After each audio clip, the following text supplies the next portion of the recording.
নমস্কার। অনেকদিন পর একটা লাইভ করছি। আজকে শ্যামাপ্রসাদ মুখার্জির ভূমিতে ভারতীয় জনতা পার্টি তার সরকারের প্রথম বাজেট পেশ হলো। মাননীয় মুখ্যমন্ত্রী শ্রী শুভেন্দু অধিকারী মহাশয়, অর্থমন্ত্রী শ্রী স্বপন দাশগুপ্ত মহাশয় তারা ইতিমধ্যেই বাজেট নিয়ে তাদের কথা বলেছেন। আমি একজন নির্বাচিত জনপ্রতিনিধি হিসেবে এর আগের 5 বছর কাজ করেছিলাম বিরোধী দলের বিধায়ক হিসাবে। এবার সরকার পক্ষে থেকে কাজ করবার সুযোগ পেয়েছি। আজকে যখন মাননীয় অর্থমন্ত্রী তিনি তার বাজেট পেশ করছিলেন, বিশ্বাস করুন মনে হচ্ছিল যে কথা বিরোধী দলের বিধায়ক হিসাবে বারংবার 2021 সালের 2রা মের পর থেকে আমি লাগাতারভাবে বলে গিয়েছি। কেউ বিদ্রূপ করেছেন, কেউ হেসেছেন, কেউ বলেছেন অবাস্তব কল্পনা, আর আজকে উত্তরবঙ্গের মানুষ তার চাঁদের পাহাড়কে খুঁজে পেয়েছে। সব পেয়েছি। আসলে উত্তরবঙ্গের মানুষের জন্য যা যা দাবি আমরা করেছিলাম, রাস্তায় দাঁড়িয়ে, বিধানসভার ভেতরে, দিল্লিতে গিয়ে, IIT, AIIMS, Indian school of management, cancer hospital, fashion university, আন্তর্জাতিক মানের স্টেডিয়াম, লজিস্টিক হাব, ছোট এয়ারপোর্ট, খেলো ইন্ডিয়া, আন্তর্জাতিক মানের স্টেডিয়াম, আমি জানি না, ভাষায় বর্ণনা করবার মতন জায়গায় আমি নেই। শুধু এটুকু বলতে পারি যে 2021 সালের 2রা মে নির্বাচিত হয়ে আসবার পরে রাজ্যে শ্মশানের পরিস্থিতি তৈরি করেছিল তৎকালীন শাসক দল তৃণমূল কংগ্রেস। সেই শ্মশানের উপরে দাঁড়িয়ে ভারতীয় জনতা পার্টির কার্যকর্তাদের একের পর এক হত্যা, তাদের লাশ, চিতার আগুন, তারপরে বিগত 5 বছর ধরে ভারতীয় জনতা পার্টির কার্যকর্তাদের সাথে কাঁধে কাঁধ মিলিয়ে যে কাজ করেছিলাম, আজকে অন্তত এইটুকু শান্তিতে ঘুমোতে পারবো যে সংকল্পপত্রে মাননীয় স্বরাষ্ট্রমন্ত্রী শ্রী অমিত শাহ মহাশয় তিনি মানুষের প্রত্যাশাগুলোকে সংকলিত করেছিলেন। পশ্চিমবঙ্গের প্রত্যেকটি মানুষের, উত্তরবঙ্গের মানুষের দাবিগুলো আজকে বাজেটের ঘোষণার মধ্যে সেগুলো যখন একেবারে পাতায় সরকারি ঘোষণায় উঠে আসলো, এখানে একটা বড় শান্তি পেলাম। বিধানসভার ভেতরে মার খেয়েছি, হসপিটালে ভর্তি হয়েছি, নাগরাকাটায় মব লিঞ্চিংয়ে মেরে ফেলবার চেষ্টা হয়েছে, খুনের হুমকি, মেরে ফেলবার হুমকি, কত ধরনের কাজে প্রতিবন্ধকতা, নানা বাধা বিপত্তি পেরিয়ে উত্তরবঙ্গের মানুষের জন্য যে চেষ্টা করেছি আজকে তার সফল হতে দেখে একটা মনের মধ্যে শান্তি পেলাম। এটা অনেকটা বৃত্ত পূর্ণ হওয়ার মতন।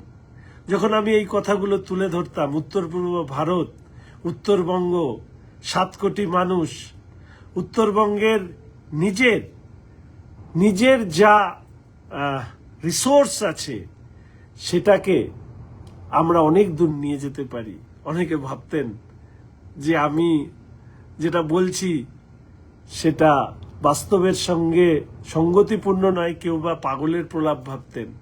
কিন্তু সেই পাগলের প্রলাপ বলা কথাগুলো আজকে কিন্তু সরকারি ঘোষণায় লিপিবদ্ধ হয়ে গেল। মাননীয় প্রধানমন্ত্রী তার আশীর্বাদ, ডাবল ইঞ্জিনের সরকার, বিকশিত ভারত, বিকশিত পশ্চিমবঙ্গ, বিকশিত উত্তরবঙ্গ, এই সবটা মিলিয়ে ব্যক্তি শঙ্কর হিসাবে ভীষণ খুশি যে লড়াইটা লড়েছিলাম সবাই মিলে, সবার সাথে, ক্ষুদ্র হয়েও সেই লড়াইয়ের আজকে কিন্তু পাখা মেলেছে। কৃতজ্ঞতা জানাই মাননীয় মুখ্যমন্ত্রী শ্রী শুভেন্দু অধিকারী মহাশয়কে, কৃতজ্ঞতা জানাই অর্থমন্ত্রী শ্রী স্বপন দাশগুপ্ত মহাশয়কে, কৃতজ্ঞতা জানাই ভারতীয় জনতা পার্টির প্রদেশ সভাপতি শ্রী শ্রমিক ভট্টাচার্য সহ ভারতীয় জনতা পার্টির সমস্ত কার্যকর্তা বৃন্দদেরকে এবং আমার বিধানসভার সহকর্মীদের।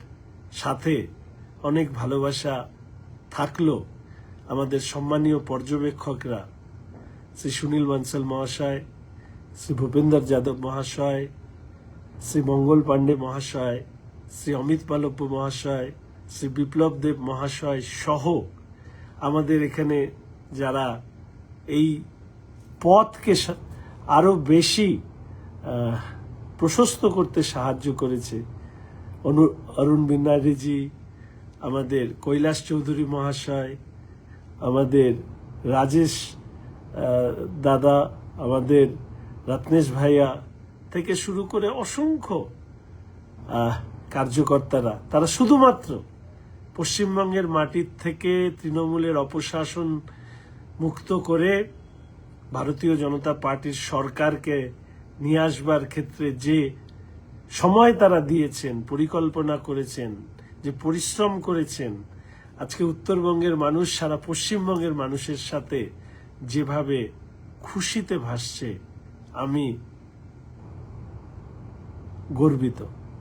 আপনাদেরকে ধন্যবাদ, কৃতজ্ঞতা বড় করে বলবো না। শুধু মনে হচ্ছে আইসিডিএস ওয়ার্কার হোক, আশা কর্মী হোক, যাই হোক না কেন, সমাজের একেবারে অর্থনৈতিকভাবে পিছিয়ে পড়া মানুষ থেকে শুরু করে সবার জন্য মাননীয় মুখ্যমন্ত্রী শ্রী শুভেন্দু অধিকারী তথা তার উপস্থিতিতে আজকে আমাদের সম্মানীয় অর্থমন্ত্রী শ্রী স্বপন দাশগুপ্ত মহাশয় যে বাজেট পেশ করলেন, এটা কথা দিয়ে কথা রাখার মতো। ফলে সেই বাজেট এবার পশ্চিমবঙ্গ তথা উত্তরবঙ্গকে নতুন প্রাণের সঞ্চার করবে। আমরা আমাদের পশ্চিমবঙ্গের হৃত গৌরব ফিরে পাব, নতুন পশ্চিমবঙ্গ গড়ে তুলতে পারব।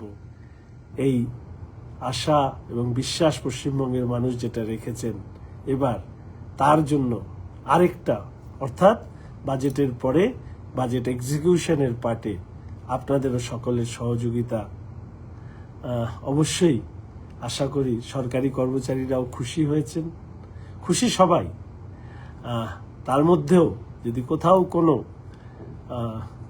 ফাঁক থেকে থাকে, সেটাও নিশ্চয়ই মাননীয় মুখ্যমন্ত্রী বিবেচনা করবেন, এই বিশ্বাস আমার আছে।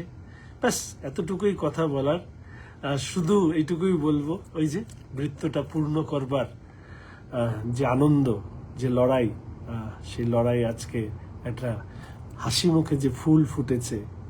আপনাদের প্রত্যেককে ধন্যবাদ, অনেক ভালোবাসা, ভালো থাকবেন, ধন্যবাদ, শুভরাত্রি।